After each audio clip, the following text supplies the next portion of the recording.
Welcome back. Bad times aren't always about politics or economics. Sometimes you just need someone to listen, understand, and care. But sometimes you just get Bill Adair. No shoulder to cry on, just a man who brings us the truth. Good to see you guys. Thanks for having me. South Carolina Governor Mark Sanford, one of the leaders of the Republican rejection of the stimulus bill, says the U.S. government itself predicts that the stimulus will hurt the economy by 2019. Is that true?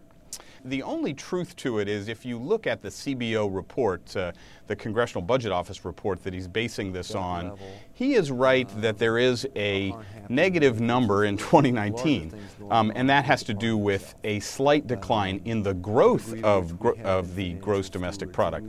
But if you look at every other measurement of the stimulus bill that's in the CBO report he references, it shows that the stimulus bill does indeed stimulate the economy. GDP goes up, employment goes up. It's very much has a big short-term impact. So we gave that one a false on the truth meter. Okay, now a different bill, but also a big one, an expensive one, the omnibus bill. According to John McCain, it has 9,427 earmarks. Is that true? It's roughly true. It's a kind of an imprecise science to come up with the number of earmarks in a bill. Depends on how you define them and how you count them and the way that they're arrayed on the tables in the bills. But McCain's number, which his staff got just by going through the bill and counting it up, is roughly similar to other numbers that have been done, one by Taxpayers for Common Sense, a very well-respected group that monitors these things, and the McClatchy News Service quoted some congressional officials saying it would be about 9,000. So we gave McCain a true on the truthometer for that one.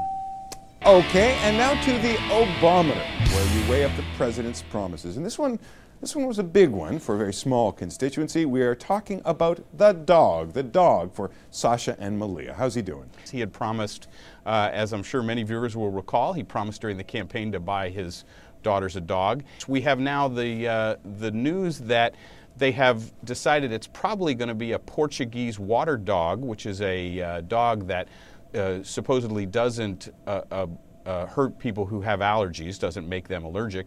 And they have not settled on the name yet, but they say it's definitely not going to be Moose or Frank.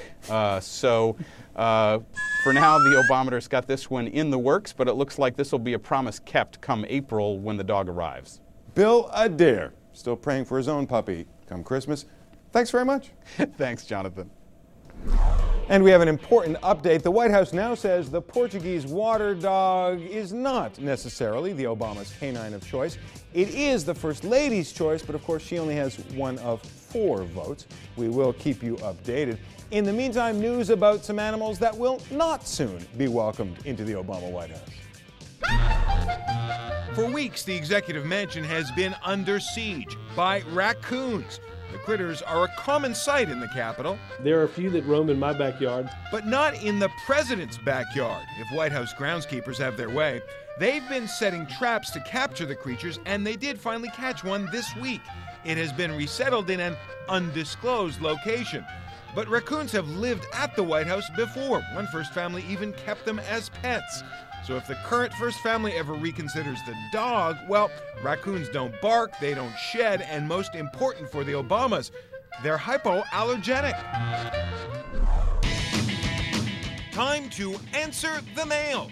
Barrett in Norway writes, when President Obama signed the stimulus bill, it seemed that he used so many pens. Why? How many pens did he use exactly? I've got to use 10 pens. 10 pens to sign the 11 letters in his name.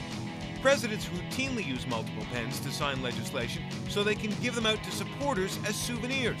That way 10 people, instead of just one, get to say they own the pen that the president used to sign the economic stimulus bill into law. Ian from Fiji writes, I'm very impressed by the wristwatch worn by President Obama. What brand is it? For years, he wore a Tag Heuer, a watch of choice for celebrities like Tiger Woods and Brad Pitt. But his Secret Service detail apparently thought it was time for a change. They gave him his current watch, a Your Grey, as a birthday gift. You can order your own replica online for $325. But considering Obama's came from the Secret Service, there's no telling what features his watch has that your replica won't. If you have a question, make time to visit our website. cnn.com/politicalman, or email us at politicalman@cnn.com. And that's our program for this week. Join us next time for Political Man. And if I'm late, just start without me.